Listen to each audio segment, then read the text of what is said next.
오늘 안녕하세요. 제 3강 임금에 대해서 설명드리겠습니다. 가장 중요한 파트죠.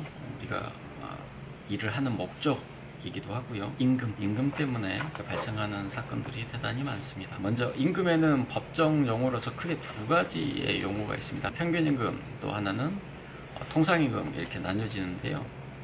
평균임금이건 통상임금이건 임금이라는 그 정의에 부합해야 합니다. 임금이라고 하는 것은 뭐냐면 근로 대가로 회사가 사용자가 근로자 지급하기로 한 일체의 금품 얘기합니다. 그리고 점은 매월 임금 지급기에 임금 명세서를 반드시 사용자는 교부해야 한다는 것입니다. 교부하지 않으면 과태료 처분에 처할 수 있다.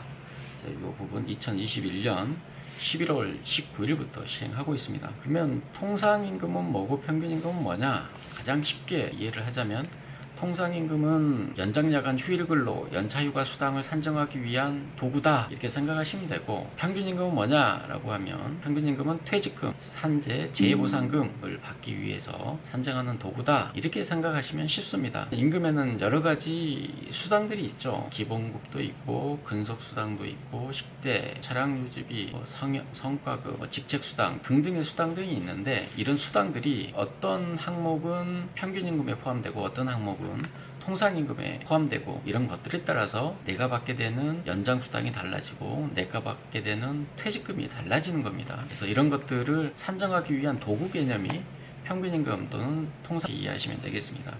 통상임금에 대한 가장 최근 나온 대법원 판례가 있어서 요즘 가장 핫한 이슈가 되고 있습니다. 통상임금은 정기적 일률적으로 소정근로 또는 총근로에 대해서 지급하기로 되어 있는 시급, 1급, 주급, 월급, 도급 금액을 말합니다.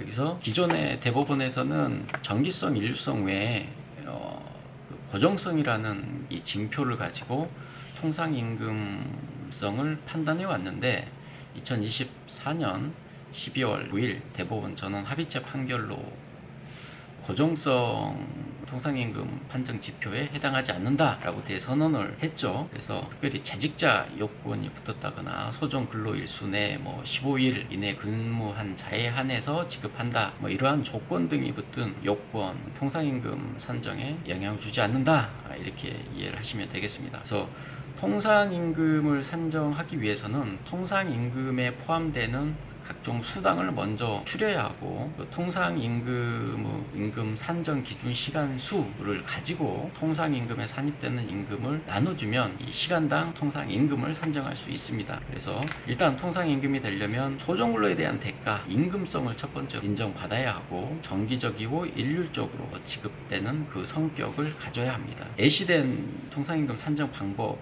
표가 있어요. 1일 5시간 주 5일 근무하고 월 급여가 200만 인 근로자인데, 이 200만원 구성 항목에는 기본급이 180만원, 식대가 10만원, 그리고 근속수당이 10만원. 여기서 근속수당은 매월 15일 이상 근무일 수를 충족한 자의 전액 지급하고, 그렇지 못한 자에게는 전액 지급하지 않고 퇴사자에게 일할 계산해서 지급하지 않는다. 그리고 식대는 매월 고정적으로 모든 근로자에게 지급한다, 이렇게 되어 있습니다. 1단계로는 통상임금에 산입되는 수당을 먼저 간출해야 하는데, 24년 12월 19일 대법원 전원 합의체 판결에 따라서 고정성 통상임금 판단 지표에서 빠지기 때문에 기본급 외에 식대나 근속수당 역시도 통상임금 산입 범위에 포함돼서 200만원이 전부 통상임금에 산입되고, 그 다음에 통상임금 산정 기준 시간 수 산정해야 되는데, 근로기준법 시행령에 따라서 주당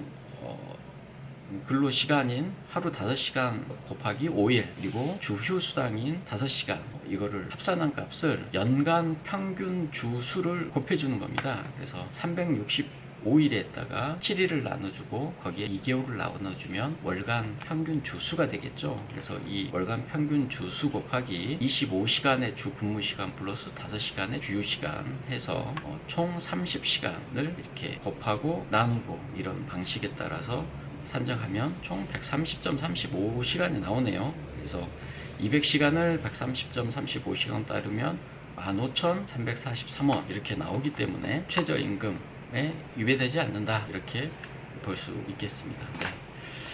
평균임금은 뭐냐? 그러면 평균임금을 산정하기로 한 산정 3개월간 지급받는 임금 총액을 그 기간 총 일수로 나눈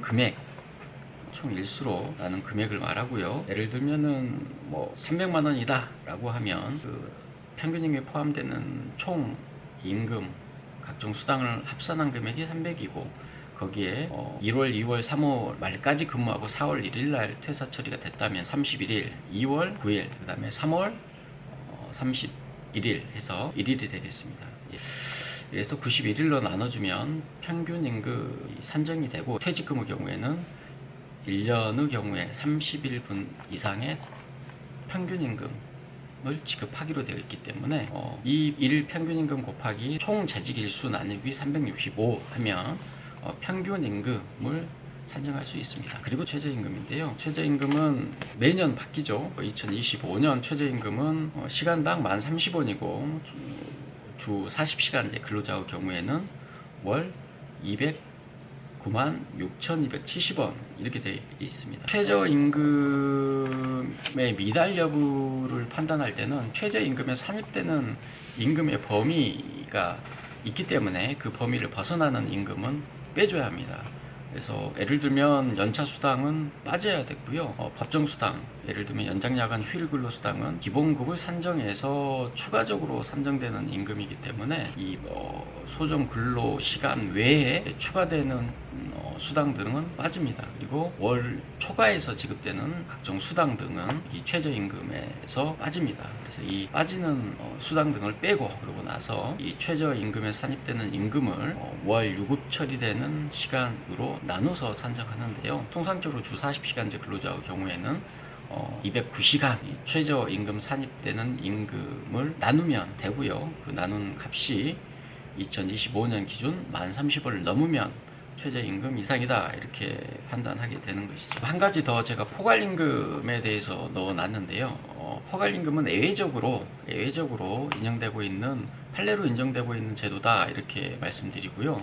근로시간 산정이 어려운 예외적인 경우에 한해서 실근로시간과 무관하게 기본급 또는 법정수당을 구분하지 않고 일괄적으로 지급하더라도 재반 사정에 비추어 보았을 때 최저임금에 이외되지 않는 등 근로자에게 불리하지 않으면 유효하다 이렇게 보고 있고요. 최저임금과 포괄임금을 역산해서 나온 그 시간급이 비교해서 최저임금보다 적지 않으면 유효하다. 이 부분이 중요합니다. 포괄임금의 유형은 크게 두 가지로 나눠지는데요. 정액급, 그 다음에 정액수당 형태 이 두 가지로 나눠집니다.